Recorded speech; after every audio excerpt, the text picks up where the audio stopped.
अस्सलाम वालेकुम नाज़रीन। प्रोग्राम आज मुबारक के साथ आज बात करेंगे पाकिस्तान के सुप्रीम कोर्ट पर, और अब्दुल कयूम साहब स्वीडन से हमारा साथ देंगे।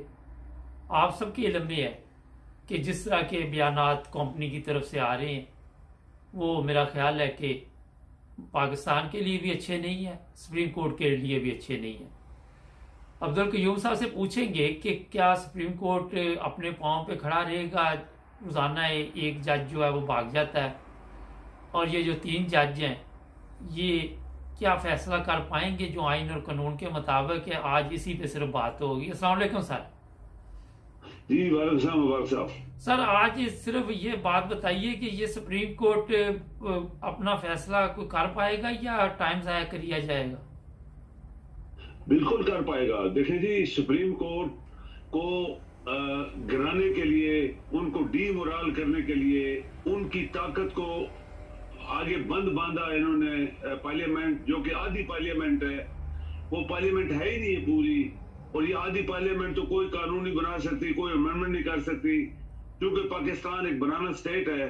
वहां पे क्रिमिनल्स हुकूमत कर रहे हैं तो कुछ भी कर सकते हैं। लेकिन सुप्रीम कोर्ट के चीफ जस्टिस ने कल बड़ी दिलेरी के साथ इस बात को रिजेक्ट किया है कि हम लोग कानून और आइन के ऊपर फैसला करेंगे, और वो साफ जाहिर है कि इलेक्शन 90 डेज के अंदर होने चाहिए थे। सदर ने 10-15 दिन शायद पीछे डेट दी, जो कि नहीं देनी चाहिए थी। अगर कानून को फॉलो करना है तो विद इन कानून ही फैसला करो। कानून है, कानून कानून है। सुप्रीम कोर्ट की बड़ी पावर होती है मुबारक साहब, वो जज की जो चीफ जस्टिस होता है उसकी अपनी पावर है। मैं आपको ये बता दूं कि जब ये इनका वो जैली और फैब्रिकेटेड किस्म का प्रेशर जो पार्लियामेंट में क्रिमिनल्स बैठे हुए हैं, वो उनकी तरफ से चीफ जस्टिस और सुप्रीम कोर्ट को डराने के लिए जो बनाया गया था, वो चीफ जस्टिस को काटा मारेगा, काटा जिसको हम लोग कहते हैं उर्दू में। क्योंकि सुप्रीम कोर्ट अपनी पावर या चीफ जस्टिस की पावर कभी भी कम नहीं होने देगी जो आइन में बनी हुई है। तो आइन तो 2/3 मेजॉरिटी से ही चेंज हो सकता है। इनके कहने से, चूंकि ये क्रिमिनल्स हैं, इन्होंने अपने सारे जुर्म, कातल, ये वो मनी सब कुछ पाकिस्तान को लूट के सूट के अपने आप को धो लिया है दूध से कि हम तो बड़े पाक साफ लोग हैं। और सुप्रीम कोर्ट कभी भी मुबारक साहब, मैं आपको बताऊं, कभी भी आइन के खिलाफ काम नहीं करेगी, वरना मुल्क नहीं चलेगा। अगर आइन ही टूट गया तो फिर आपका मुल्क नहीं है। लेकिन उन्होंने मंडे को बता दिया है कि मंडे मॉर्निंग को पाकिस्तानी कौम एक नया सूरज, एक नई हवा, एक नई खुशखबरी उनको मिलेगी। सर ये मुझे बताइए कि जिस तरह यूरोप में अदालतें हैं, यहाँ के सियासतदान भी आके अंडर प्रेशर करना शुरू कर देते हैं कोर्ट को। मैंने तो नहीं कभी सुना, शायद आपकी नजर से कोई गुजरा हो। नेवर, आप यकीन करें, कभी हमने सुना ही नहीं है। कभी जजेस के खिलाफ जो इनके सियासतदान होते हैं उनकी जरूरत भी नहीं होती।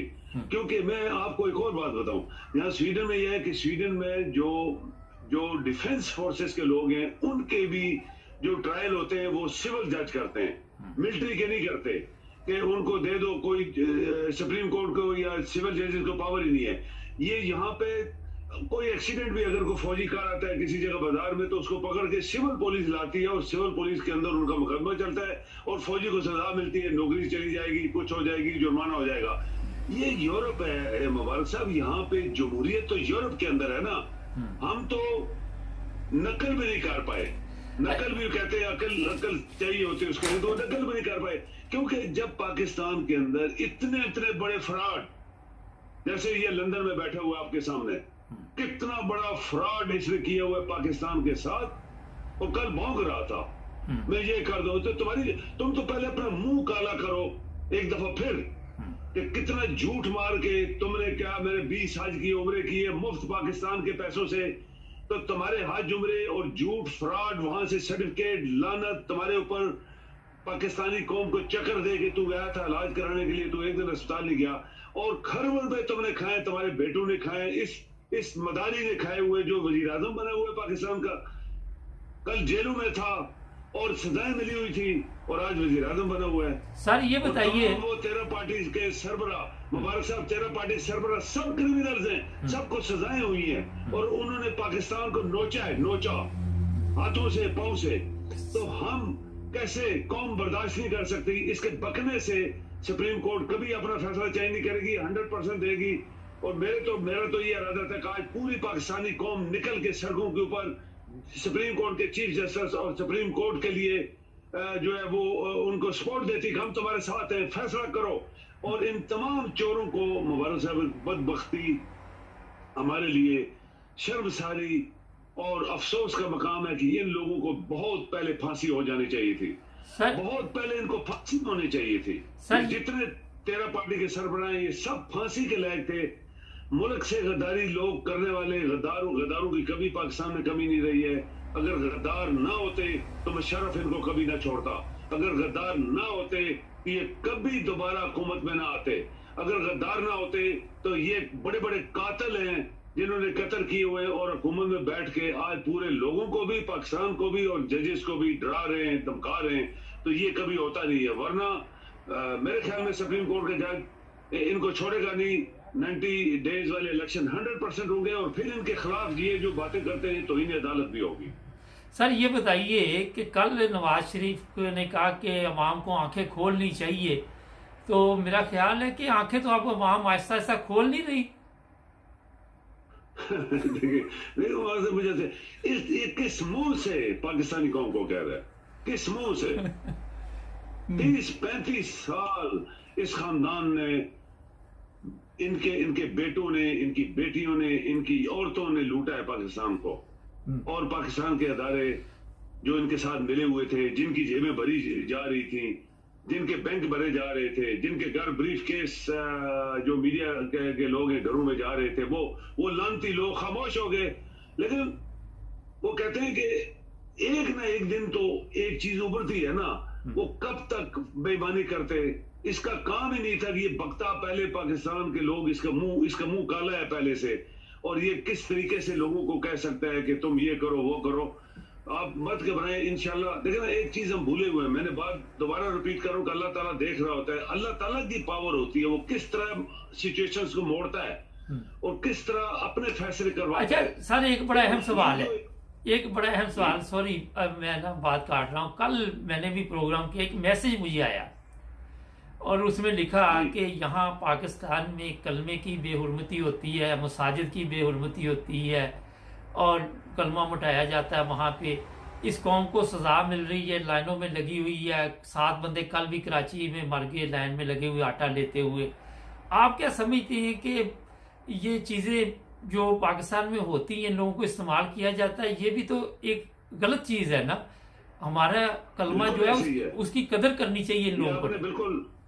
ये बिल्कुल मुबारक साहब आपने सच बोला। अगर हम अल्लाह ताला को भूल जाएंगे, उसके कलमे को भूल जाएंगे, मसाजिद की इज्जत को भूल जाएंगे, इंसानों को जो कहते हैं कि हम मुसलमान हैं और कलमा पढ़ते हैं, कुरान पढ़ते हैं, नमाजें पढ़ते हैं, सब कुछ करते हैं, उनको हम मुसलमान नहीं मानेंगे, तो फिर अल्लाह ताला की ताकत, ये जो पाकिस्तान जलील हो रहा है आज दुनिया में जलील हो रहा है। कल एक अखबार में नहीं, यहाँ के चैनल के ऊपर उन्होंने एक हेड दिया होता कि पाकिस्तान दुनिया के कंगाल और दुनिया के ना चलने वाले मुल्क जो फेल हो गए हैं, तो अपने आप को चला नहीं पाए, वो पाकिस्तान है। आप देखें, इससे बड़ी क्या बात है?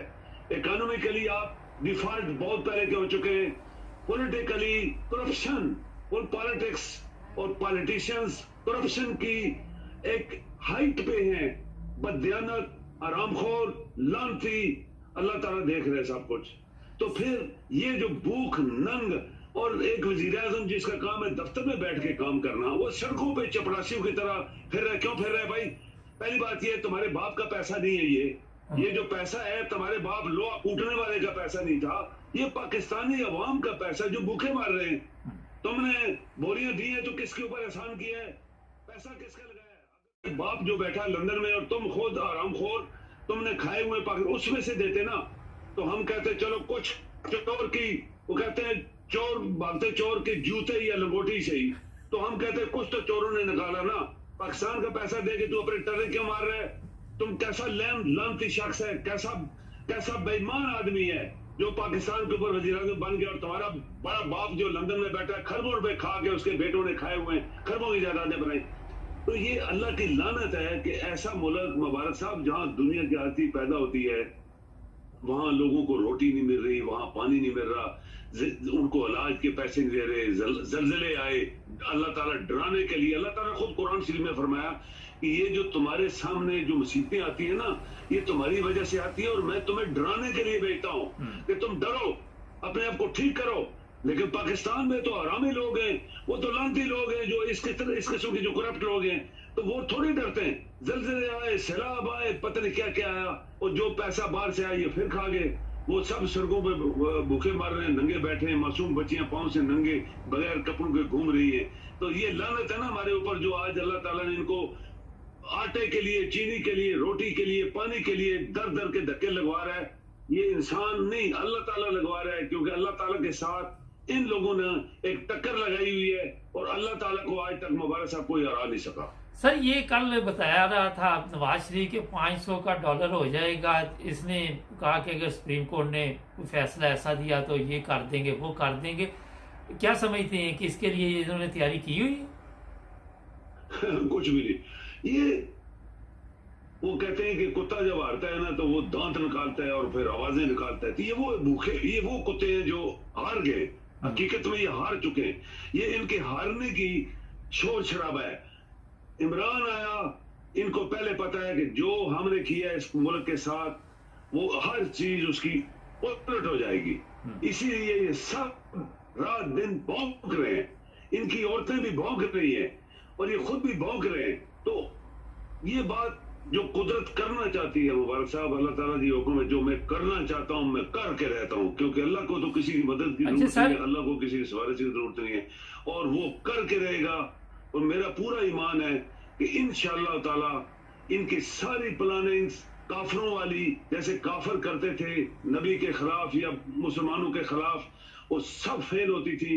आज भी ये काफर मुसलमानों के खिलाफ, जो सही मुसलमान है पाकिस्तान के अंदर और पाकिस्तान के शहरी हैं, उनके खिलाफ इनकी तमाम चालें अल्लाह ताला फेल करेगा और ये उस मुसीबत में फंसेंगे जो अल्लाह ताला इनके लिए तैयार कर रहा है। और उसके लिए उसने इमरान को तैयार किया है। इमरान आज तक घबराया नहीं है, अवाम भी जो है उसके साथ मिली हुई है। तो देखेंगे इंशाल्लाह क्या होता है, लेकिन इनकी वो प्लानिंग्स अभी सिर्फ ख्वाब है जो दिन को आता है। बहुत शुक्रिया सर जी। नाज़रीन, रमज़ान का महीना चल रहा है और रमज़ान में इबादत करनी चाहिए हर बंदे को। लेकिन एक चीज़ मैंने कहा आपको बता दूं कि रोज़ा सिर्फ खाने पीने की चीज़ें जो है उनसे नहीं टूटता। अगर आप किसी का हक खा रहे हैं तो उससे भी रोज़ा टूट जाता है। अगर आप झूठ बोल रहे हैं फिर भी रोज़ा टूट जाता है। रिश्वत दे रहे हैं फिर भी रोज़ा टूट जाता है। रिश्वत ले रहे हैं फिर भी रोज़ा टूट जाता है। और ये जो कुछ पाकिस्तान में हो रहा है, आपने फिर इर्द गिर्द देखना है कि रोज़ेदार हमारे क्या कर रहे हैं। क्या वाकई ये वही रोज़ा रख रहे हैं जो इस्लामी तालीमात के मुताबिक है और उसी तरह इबादत कर रहे हैं। लेकिन मैं एक चीज़ बता दूं, अगर उसी तरह इबादत हो रही होती तो आज पाकिस्तान की ये हालत ना होती, पाकिस्तान बदल चुका होता।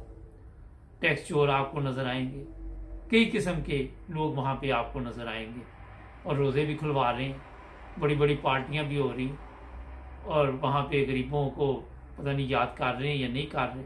लेकिन कोशिश कीजिए कि गरीबों का साथ दीजिए इस रमज़ान में, और वही रोज़ा हमें अल्लाह ताला रखने की तौफीक अता फरमाए जो नबी पाक सल्लल्लाहु अलैहि वसल्लम ने जिस तरह फरमाया था, जिस तरह इस्लामी तालीमात है। हमारे चैनल को सब्सक्राइब कर लें, जुड़े रहें हमारे।